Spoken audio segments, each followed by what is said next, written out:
नमस्कार बच्चों। Shri Vasantrao Jaywantrao Deshmukh primary English school Kolhapur में आप सभी का स्वागत है। मैं आपके हिंदी विषय के अध्यापक आज हिंदी सुलभ भारती कक्षा 7वीं का पृथ्वी से अग्नि तक यह पाठ पढ़ाने जा रहा हूँ। बच्चों, इस पाठ के लेखक है डॉक्टर APJ अब्दुल कलाम। इनका जन्म 15 अक्टूबर 1931 को भारत देश के तमिलनाडु इस राज्य के रामेश्वरम इस गांव में हुआ। उन्होंने अग्नि की उड़ान, छुआ आसमान आदि रचनाएं की है।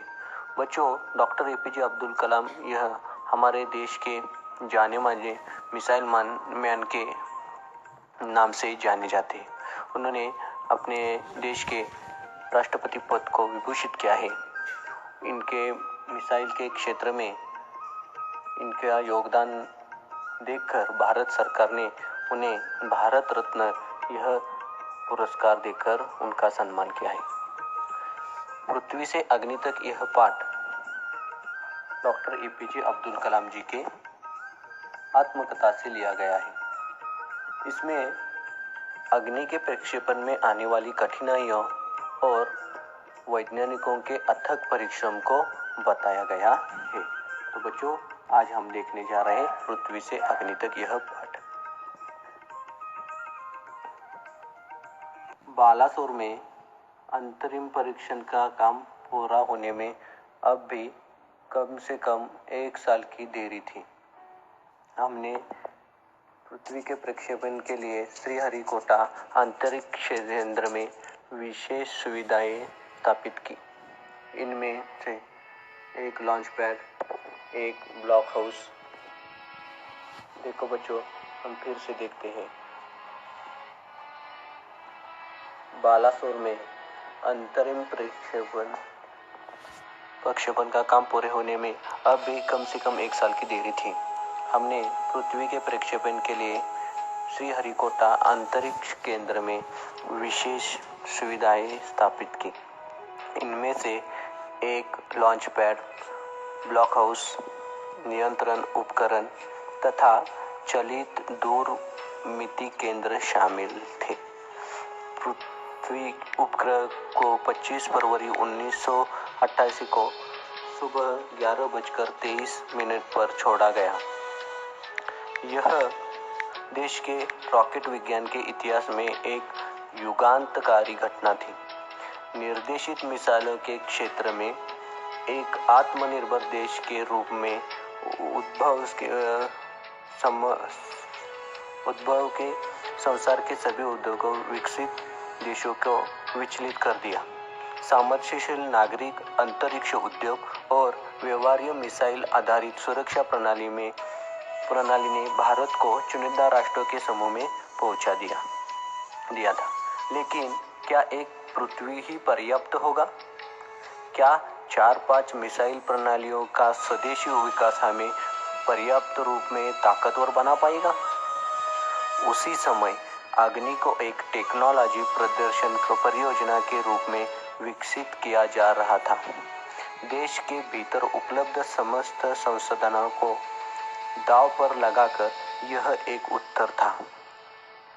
अग्नि टीम में 500 से अधिक वैज्ञानिक थे और इन विशाल प्रक्षेपणों में अनेक संगठनों का नेटवर्क बनाया गया था। अग्नि का प्रक्षेपण 20 अप्रैल 1989 को निर्धारित किया गया। यह एक अभूतपूर्व अभ्यास होने जा रहा था। अंतरिक्ष प्रक्षेपण यान में के विपरीत मिसाइल क्षेत्र में व्यापक स्तर पर सुरक्षा संबंधी खतरे शामिल होते थे।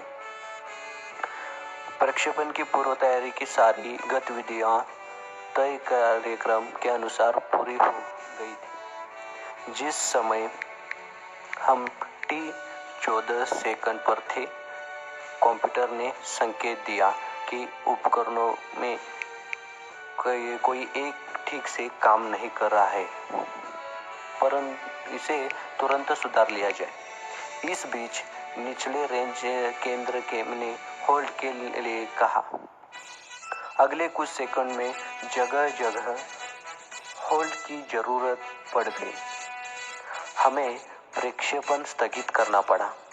मैं अपनी टीम के सदस्य से मिलने गया, जो सदमे में और शोक की हालत में थे। मैंने SLV-3 के अपने अनुभव को इनके साथ बांटा। मेरा प्रक्षेपण यान तो गिरकर समुद्र में खो गया था, लेकिन उसकी वापसी सफलता के साथ हुई। आपकी मिसाइल अभी तक आपके सामने है। वास्तव में आपने कुछ भी ऐसा नहीं खोया जिसे 1-2 हफ्तों के काम से सुधारा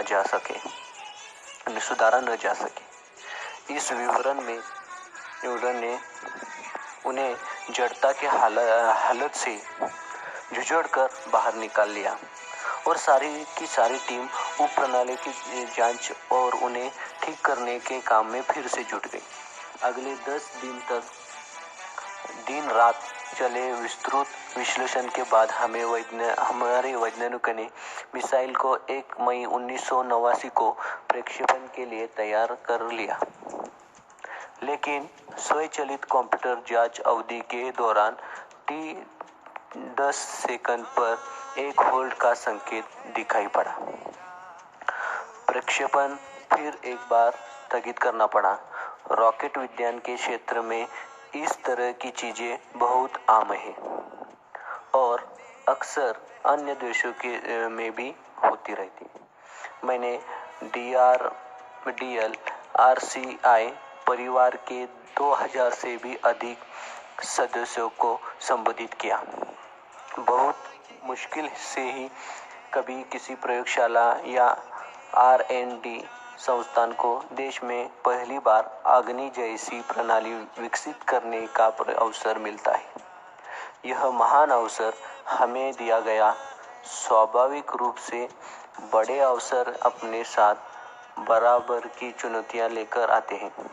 हमें हिम्मत नहीं हारनी चाहिए। समस्याओं को हमें हराने का मौका देना नहीं चाहिए।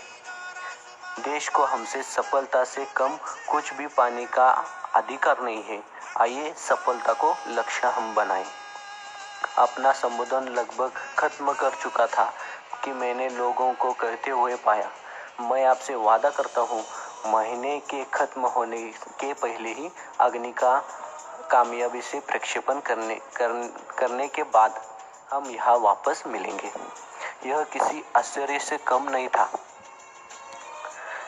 कि कैसे सैकड़ों कर्मचारियों ने लगातार काम करके प्रणाली की तैयारी का काम स्वीकार्यता परीक्षणों सहित केवल 10 दिन में पूरा कर डाला।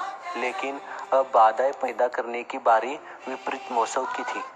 एक चक्रवात का खतरा मंडरा रहा था। सभी कार्य केंद्र उपग्रह संचार के जरिए आपस में जुड़े हुए थे। मौसम संबंधी आंकड़े रुक कर आने लगे और 10 मिनट के अंतराल में उनकी बाढ़ सी आ गई। अंततः प्रक्षेपण 22 मई 1989 के रोज निर्धारित किया गया।